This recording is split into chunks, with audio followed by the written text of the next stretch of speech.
안녕하십니까? 옆 사람과 인사해 봅시다. 당신이 세상의 소망입니다. 여절 말씀으로 마태복음 14장 20절, 21절을 같이 읽겠습니다. 시작.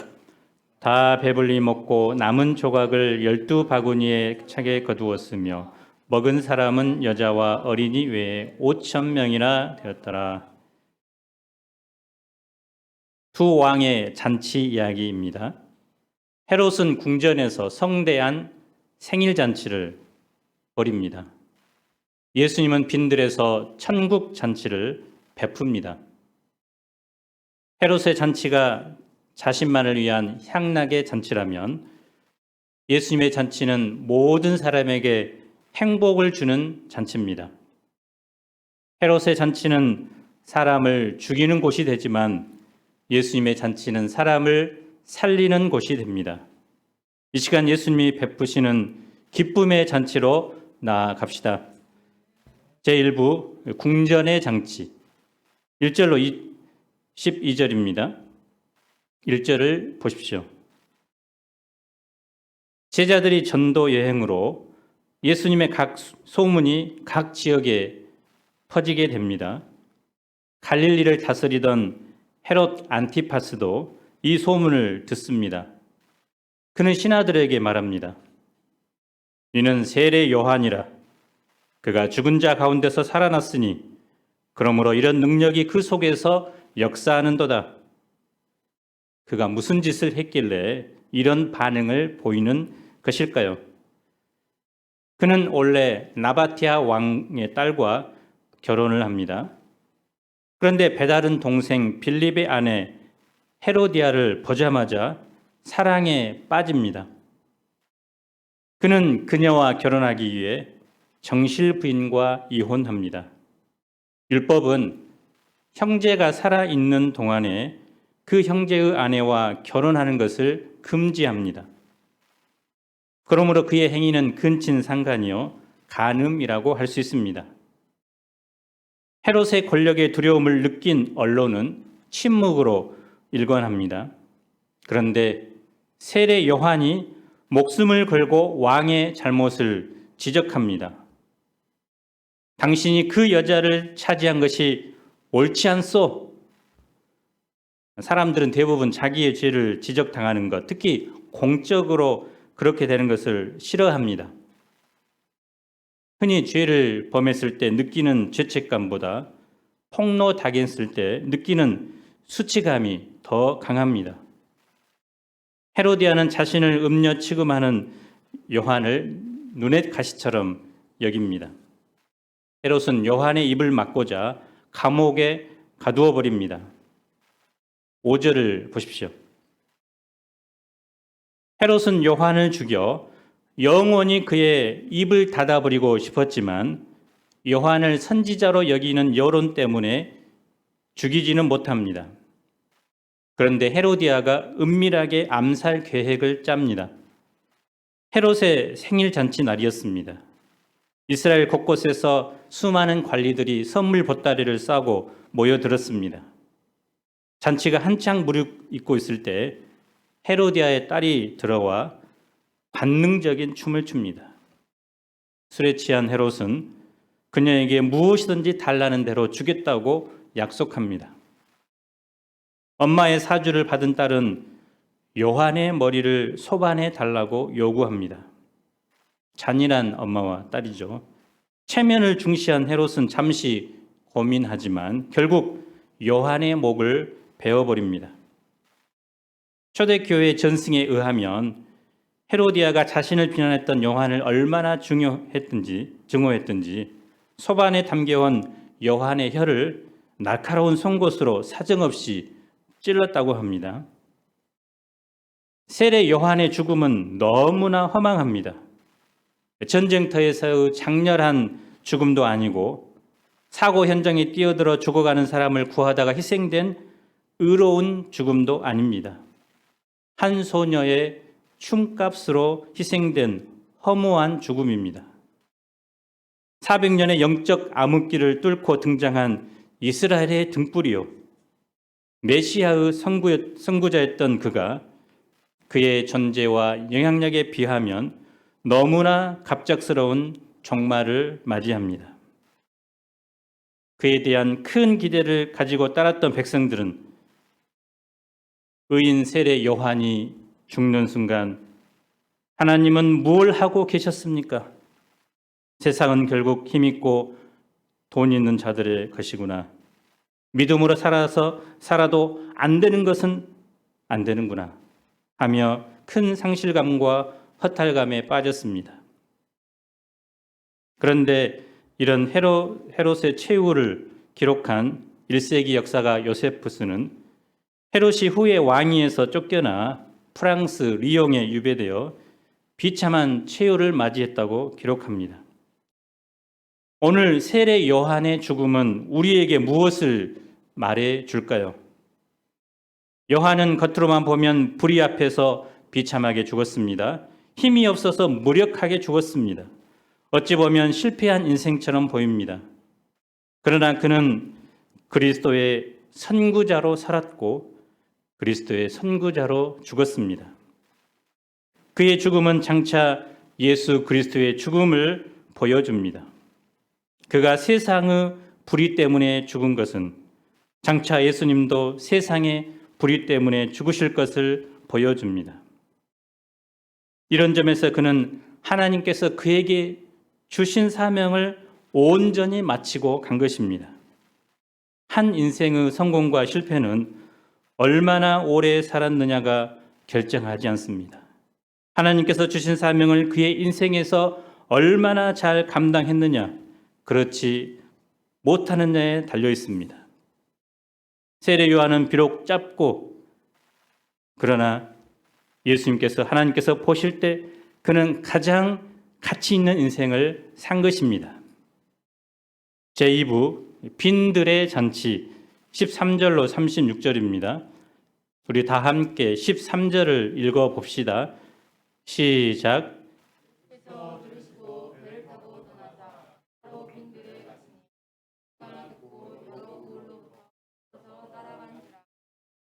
세례 요한의 제자들이 억울한 스승의 죽음을 예수님께 알렸습니다.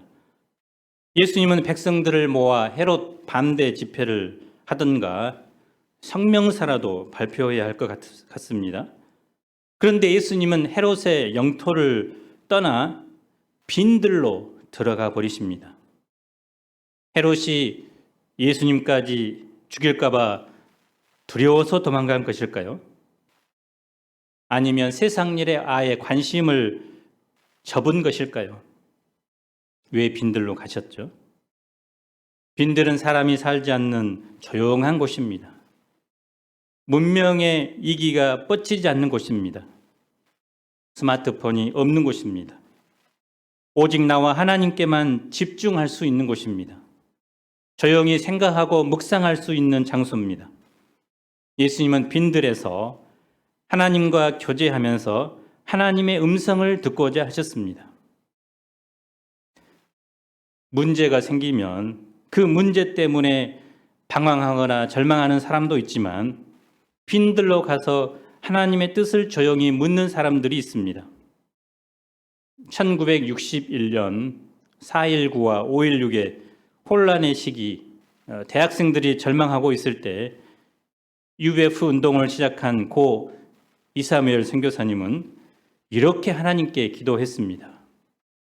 하나님, 청년들이 고통하고 있습니다. 저들을 도와주십시오. 그때 이런 하나님의 음성이 들렸다고 합니다. 그러면 너가 도와주라.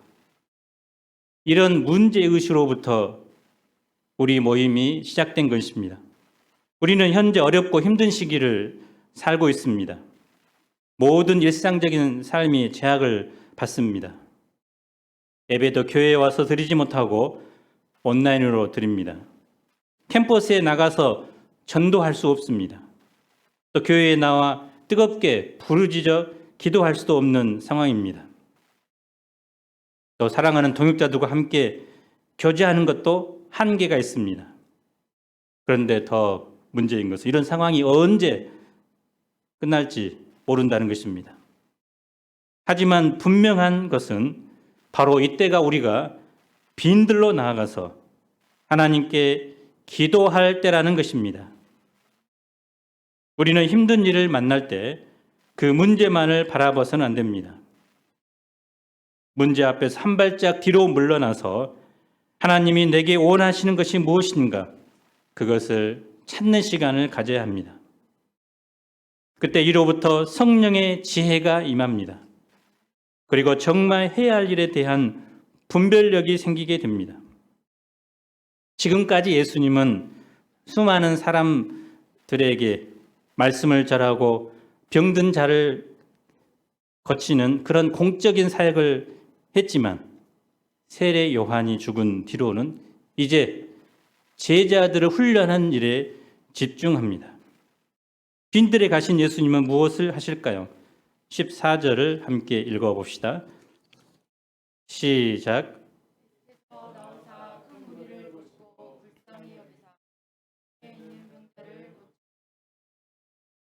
불쌍히 여겼다는 말은 뱃속의 모든 장기가 뒤틀린 만큼 아픔과 고통을 느낀다는 뜻입니다. 사람이 정말 슬프고 아프면 내장의 장기까지 고통을 느낍니다. 예수님께서는 목자 없어 방황하는 그 시대의 영혼들, 무엇보다 근본 죄 아래 고통하는 인생들을 바라보는 마음이 바로 긍휼이었습니다. 15절을 보십시오. 저녁이 됩니다. 제자들의 마음은 급박해집니다. 예수님께 제안합니다. 이곳은 빈들이요 때도 이미 저물었으니 무리를 보내어 마을에 들어가 먹을 것을 사 먹게 하소서. 정확한 상황 판단이죠. 하지만 이곳은 편의점도 없습니다. 숙박시설도 없습니다. 제자들은 더 늦기 전에 모임을 해산하고 각자 먹고 자는 문제를 해결하도록 제안한 것입니다. 이것이 그날 굶지 않고 편안히 잠자리에 드는 유일한 방법입니다. 그런데 예수님의 답변이 무엇일까요? 우리 다 함께 큰 목소리로 16절을 읽어봅시다. 시작. 예수께서 이르시되 갈 것 없다. 너희가 먹을 것을 주라. 예수님은 제자들의 합리적인 제안을 단호히 거부합니다. 무리를 보낼 필요가 없다는 것입니다. 대신 너희가 먹을 것을 주라고 하십니다. 돈도 없고 배도 고프고 아침부터 계속된 모임에 지치고 피곤한 제자들, 그런 상황을 너무나 잘 아는 분이 어떻게 너희가 먹을 것을 주라고 명령하실 수 있단 말입니까? 더구나 제자들은 무리들의 왕도 아니고 부모나 스승도 아닙니다. 갈릴리 시장이나 국회의원도 아닙니다. 제자들이 무리들을 빈들로 초청한 것도 아닙니다. 그러면 너희가 먹을 것을 주라는 말씀 속에 담긴 예수님의 의도가 무엇일까요? 첫째, 제자의 정체성을 일깨우는 말씀입니다. 나는 누구이고 무리들은 누구인가에 대한 개념 정리를 하는 것입니다. 제자들은 한마디로 무리의 목자입니다. 그러므로 무리에 대한 책임감을 가지라는 것입니다. 너희가 먹을 것을 주라는 이 말씀을 주라라는 말씀과 너희라는 단어가 강조되어 있습니다. 이 말씀은 너희 곧 제자들이 누구인가 생각해 보도록 강하게 도전하는 말씀입니다. 제자들은 현재 무리들의 배고픔의 문제에 대해서는 정확하게 인식하고 있지만 그 문제를 해결하는 것에서는 슬그머니 발을 빼고자 합니다. 그런데 예수님께서는 제자들, 너희가 배고픈 무리들을 먹여야 할 사람이라고 하신 것입니다. 우리 속담에 이런 말이 있는데요. 말로 매주를 쓰면 조선 팔도 사람이 다 먹고도 남는다. 말로는 무엇이든 다 할 수 있다는 뜻이죠. 제자들이 사람들에게 떡을 주는 일은 그런데 말로만 하는 것이 아닙니다. 실제로 떡이 있어야 합니다. 그런데 그들에게는 떡이 없습니다. 떡을 만들 능력도 없습니다. 그럼에도 불구하고 예수님은 너희가 떡을 주라고 하십니다. 이 내가 누구인가에 대한 인식의 문제는 사람의 삶을 달라지게 합니다. 책임감이 없는 사람은 결혼을 해도 가정을 잘 돌보지 않습니다. 남편으로서 부모로서 자신에게 주어진 역할을 감당하지 않습니다. 그런데 이런 그에게 내가 아빠다라는 의식이 들어오기 시작하면 가족들에 대한 무한 책임을 갖게 되고 현실의 무게를 인내하게 되고 인생을 대처하는 자세가 달라집니다. 능력의 차이가 인생을 달라지게 하는 경우가 많지만 내가 리더라는 그 의식이 있느냐 없느냐가 그가 처한 위치와 상황에서 많은 차이를 만들어낸다고 합니다. 그래서 예수님은 제자들에게 너희가 바로 그 시대의 백성들의 목자라는 의식을 심고자 하셨습니다. 불의한 헤롯도 교권과 형식에 젖어버린 바리새인도 아닌 바로 너희가 나를 배우고 따르는 너희 제자들이 백성들의 아픔에 공감하고 백성들의 고통의 눈과 귀를 열어둬야 할 바로 목자라는 것입니다. 요즘 대학생들은 능력이 많습니다. 어학 능력, 수리 능력, 특히 전자기기를 다루는 능력 등 이전 세대와 엄청나게 차이가 납니다. 하지만 내면 세계는 지극히 개인적이다는 것을 넘어서 이기적으로 흘러갑니다. 과거에는 대가족 사회에서 위도 보고 옆도 보며 사람과 함께하는 것을 자연스럽게 배웠지만 요즘은 한 명, 두 명, 핵가족에서 살게 되면서 또 전자기기들과 친숙해지면서 자기만의 세계에 갇히고 다른 사람과 함께하는 법을 배우지 못하고 자랍니다. 개인의 자유 그리고 행복 추구를 최고의 인생 가치로 여기고 삽니다. 그런데 예수님께서는 이런 시대의 가치관에 도전하십니다. 제자들이 자기 자신과 자기 가족이 아닌 다른 사람을 돌아보고 먹이는 사람이 되라고 하신 것입니다. 시대를 탓하고 원망하고 등 돌리지 말고 시대의 문제에 부딪혀서 문제의 해결자가 되라는 것입니다. 늘 자신을 도움이 필요한 양으로만 생각하고 하나님의 역사의 주변인으로 살아가는 사람은 결코 성장할 수 없습니다. 손님처럼 하나님의 전에 와서 발만 담그고 가는 사람은 복음 역사의 주인공이 될 수 없습니다. 내가 목자다, 내가 리더다, 내가 하나님의 역사의 주인이다라는 생각을 하는 사람은 책임감을 갖게 되고 할 일을 찾게 되고 하나님은 그런 사람을 통해서 지금도 역사를 이루어 가십니다. 책임감은 사람의 생각과 말과 삶을 위대하게 만듭니다. 둘째, 제자에게 무리를 먹일 만한 것이 있다는 것입니다. 갈 것 없다. 너희가 먹을 것을 주라. 이 예수님의 말씀에 대한 제자들의 반응이 무엇입니까? 17절을 함께 읽어봅시다. 시작.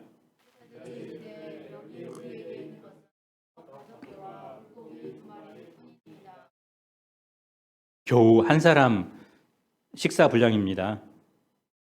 결코 무리들을 먹일 수 없죠. 그런데 예수님께서는 그것을 내게로 가져오라고 하십니다.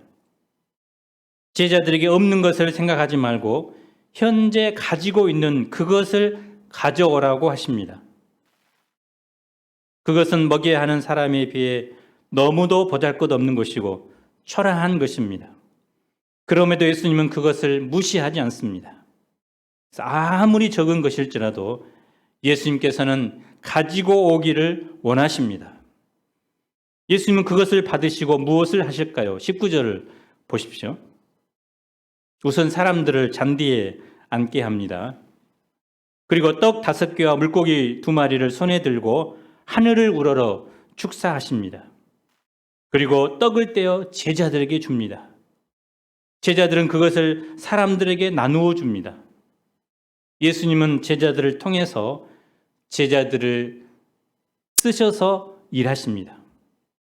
예수님은 제자들이 가져온 곳으로 그리고 제자들을 통해서 무리를 먹이셨습니다. 떡과 물고기는 무리들이 모두 먹을 때까지 계속해서 공급됩니다. 찔끔찔끔 맛만 본 것이 아니라 모두 배불리 먹었습니다. 남은 조각을 주어 모으니 12바구니에 찼습니다. 먹은 사람은 여자와 아이들 외에 5,000명이나 되었습니다. 하나님은 과거 광야에서 하늘에서 만나를 비처럼 내리게 해서 40년 동안 200만 명을 먹여주셨습니다. 또 수많은 메추라기 떼를 보내셔서 그들이 마음껏 고기를 먹게 하셨습니다. 이처럼 예수님도 아무것도 없는 그 광야에서 5천 명의 무리를 풍성하게 먹여주셨습니다. 빈들에서 5천 명을 풍성하게 먹이신 예수님은 어떤 분이십니까? 태초에 무에서 유를 창조하신 창조주가 되십니다. 아무것도 없는 가운데서 세상을 충만하고 아름답고 풍성하게 채우시는 분이십니다. 그래서 이 예수님에 대해서 에베소서 3장 20절은 우리 가운데서 역사하시는 능력대로 우리가 구하거나 생각하는 모든 것에 더 넘치도록 능히 하실이라고 소개합니다. 그래서 예수님에 인해서 아무것도 없던 빈들에는 먹을 것이 남아 돌게 되고 사람들의 기뻐하는 소리가 넘쳐나게 됐습니다. 풍성한 빈들의 축제가 열린 것입니다. 광주 양림동 호남신학교 선교사 묘지에는 엘리자베스 요한나 쉐핑의 무덤이 있습니다. 한국 이름으로 서서평입니다. 그녀는 1912년에 미국 남장로교회에서 한국에 파송된 최초의 간호사 선교사입니다. 원래 그녀는 독일 출생으로 미국으로 이민 왔는데 32살 때 광주의 제중원, 지금의 기독병원에 간호사 선교사로 파송되어 54세에 소천하기까지 평생 독신으로 삽니다. 그녀의 별명은 나환자의 어머니였습니다. 미혼모, 고아, 한센병자, 노숙인 등 가난하고 병든 사람들을 돌보는 삶을 살았기 때문입니다. 30여 명의 과부들을 돌보고 또 한 명의 나환자와 또 12명의 아이를 자녀로 삼아 양육하기도 합니다. 서서평 선교사는 자신에게 있는 모든 것을 내주어 가난하고 병든 자들을 섬겼습니다. 당시 선교사 생활비로 3원을 받았는데 자신을 위해 쓴 돈은 그것의 30분의 1인 10전이었다고 합니다. 서서평 선교사가 마지막 남긴 유품은 담요 한 장뿐입니다. 그것도 절반은 찢어주고 남은 반 조각이 전부였습니다. 영양실조로 생을 마칠 때는 자신의 장기마저 의학 연구를 위해 기증합니다. 그녀가 일생 붙들었던 한마디는 성공이 아니라 섬김이다 였습니다. 사실 그녀는 아버지가 누군지도 모릅니다. 어머니의 따뜻한 양육도 받지 못한 고아와 같은 자였습니다. 물려받은 것 또 가진 것이 없는 사람이었습니다. 그가 가진 것은 오직 예수님 뿐이었습니다. 그런데 그녀는 자신에게 조그마한 것이라도 있다면 그것을 다른 사람을 위해 섬기는 데 온전히 사용했습니다. 사람들은 이런 그녀의 삶을 통해서 살아계신 예수님의 모습을 보았다고 간증합니다. 예수님은 우리에게 많은 것을 요구하지 않습니다. 엄청난 것, 대단한 것을 요구하지 않습니다. 현재 우리가 가지고 있는 작은 오병이여 그것을 주님께 드리기를 원하십니다. 내게 있는 작은 시간, 내게 있는 작은 재능이 현재 나의 오병이어입니다. 기도가 오병이어입니다. 한 번에 온라인 1:1에 충성하는 것이 오병이어입니다. 그 오병이어를 주님께 드리면 예수님은 그것을 통해서 엄청난 기적의 역사를 베푸십니다. 22절을 보십시오. 예수님은 제자들을 재촉해서 배를 타고 건너편으로 건너가도록 합니다. 요한복음 6장 15절을 보면 무리들이 예수님을 억지로 임금을 삼고자 했기 때문입니다. 예수님은 제자들이 헛된 공명심과 높이 되고자 하는 인간적인 욕망에 살이 잡히지 않도록 무리들로부터 그들을 분리시키셨습니다. 또 자신도 기도하러 따로 산에 올라가십니다. 그런데 제자들이 육지에서 수리를 떠나 가고 있을 때 갑자기 큰 바람과 파도가 그 배를 덮칩니다. 바다 한가운데서 크게 고생합니다. 밤 사경 새벽 3시에서 6시쯤 사이가 될 때였습니다. 갈릴리 해경이 제자들을 구하러 옵니까? 제자들을 가장 잘 알고 사랑하는 예수님이 그들을 도우러 찾아오십니다. 어떤 방법으로 제자들을 찾아오십니까? 물 위를 마른 땅처럼 뚜벅뚜벅 걸어서 오십니다. 우주 안에 있는 모든 물체는 중력의 법칙에 지배를 받는데 또 예수님은 평소에는 자연 법칙에 순응하셨지만 이때만큼은 창조주 하나님으로서 자연 법칙을 초월하여 제자들을 도우러 찾아오신 것입니다. 이처럼 예수님은 우리가 인생의 고난과 어려움을 만날 때 우리가 생각하지 못한 기이한 방법으로 우리를 도우러 오십니다. 제자들은 갑자기 이상한 물체 하나가 자신들이 있는 곳으로 다가오는 것을 발견합니다. 그들은 무서워서 유령이다라고 소리칩니다. 27절을 함께 읽어봅시다. 시작.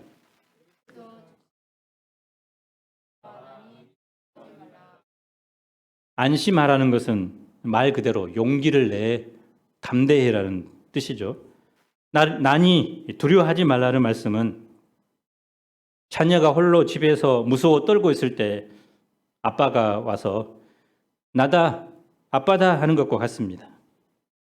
지금 이 상황에서 제자들에게 가장 위로와 용기가 되는 것이 무엇일까요? 그것은 나다 하시는 예수님의 자애로운 음성입니다. 우리가 어떤 고난 가운데 있을 때 내가 항상 너희들과 함께 있다 라는 예수님의 음성을 들으면 모든 두려움이 사라지고 평강이 찾아옵니다. 베드로는 무엇을 요청할까요? 28절을 보십시오.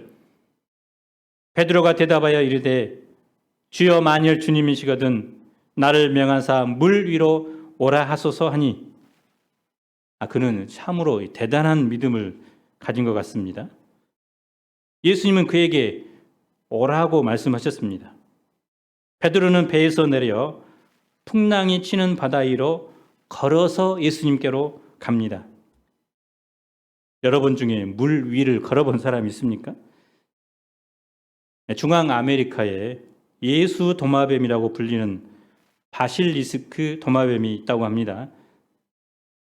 1초에 20번 정도 발걸음을 내딛는데 뒷발로 수면을 내리치면서 물 표면은 반사적으로 위로 작용하는 힘, 이 표면 장력을 만드는데 이 힘이 도마뱀을 물 위에 떠있게 해줍니다.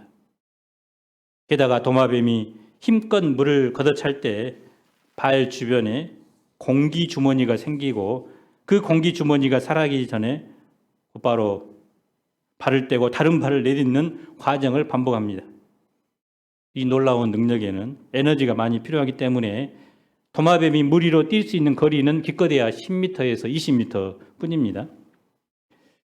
물 위를 걷는 도마뱀은 남아 있습니다. 성경에도 물 위를 걷지는 않지만 물이 갈라져 마른 땅같이 걷는 사람들이 있습니다. 모세는 홍해를 육지같이 건넜고 여호수아는 요단강을 마른 땅같이 건넜습니다. 엘리야와 엘리사가 겉옷으로 요단 강물을 치자 물이 갈라지고 그들은 그 위를 유유히 걸어갑니다. 그런데 베드로는 이 바실리스크 도마뱀처럼 물 위를 걷는 최초의 사람이 된 것입니다. 그가 예수님의 말씀을 단순하게 받아들이고 순종했을 때 예수님의 능력이 자기 것이 된 것입니다. 능력은 말씀에 순종함으로 드러납니다. 말씀을 믿는 힘은 놀랍습니다. 그런데 베드로는 끝까지 예수님을 신뢰하지 못합니다. 그가 예수님을 바라보고 믿음으로 걸어가다가 바람을 바라보았을 때 두려움에 빠집니다. 그의 시선이 바람에 집중하는 순간 바다에 빠지기 시작합니다. 그는 매우 놀라서 다급하게 외칩니다. 주여, 나를 구원하소서. 예수님은 즉시 손을 내밀어 그를 건져주십니다. 그리고 말씀하십니다. 믿음이 작은 자여, 왜 의심하였느냐? 그래서 베드로가 예수님을 믿고 순종했을 때 바다 위를 걸었습니다. 하지만 바람을 보고 두려워하는 순간 바다에 빠지고 말았습니다. 이처럼 믿음과 의심은 함께 공존할 수 없습니다. 믿음으로 예수님께 순종하면 능력 있는 삶을 삽니다. 하지만 의심하는 순간 다시 무력한 사람으로 전락할 수 있습니다. 예수님은 베드로를 건져주신 후 제자들이 탄 배에 오르셨습니다. 그러자 그동안 강하게 휘몰아치던 바람과 파도가 잠잠해졌습니다. 마지막으로 33절을 같이 읽어 봅시다. 시작. 배에 있는 사람들이 예수께 절하며 이르되 진실로 하나님의 아들이로소이다. 이 사건을 통해서 제자들의 예수님에 대한 새로운 인식의 지평이 열린 것입니다. 오늘 말씀에서 예수님은 제자들이 가져온 그 오병이어로 5,000명을 배불리 먹이셨습니다. 우리가 이 예수님을 삶 속에서 체험하려면 무엇을 해야 합니까? 그것은 내가 가진 작은 것을 예수님께 가져가야 합니다. 물질과 시간 그리고 내 헌신을 주님께로 가져가야 합니다. 가져가지 않으면 아무런 일도 일어나지 않습니다. 그러나 가져가면 예수님께서 그것을 꼬투리로 놀랍게 축복하십니다. 한 주간 내가 가지고 있는 작은 오병이어가 무엇인가? 그리고 그 오병이를 주님께 들고 나갈 수 있기를 간절히 기도합니다. 나의 작은 오병이어를 통해서 굶주린 수많은 영혼들이 진정한 행복을 맛보는 한 주가 되기를 간절히 기도합니다. 우리 여절 말씀으로 14장 20절, 21절을 같이 읽겠습니다. 시작. 다 배불리 먹고 남은 조각을 12바구니에 차게 거두었으며 먹은 사람은 여자와 어린이 외에 5,000명이나 되었더라. 하나님 아버지, 예수님은 참된 목자가 없이 방황하는 영혼들, 또 제 가운데 고통하는 영혼들을 바라보시며 창자가 끊어지기까지 아파하시고 또 긍휼히 여기십니다. 우리도 정말 이 시대를 바라볼 때, 또 이 시대 영혼들을 바라볼 때 어떤 눈으로 바라봐야 합니까?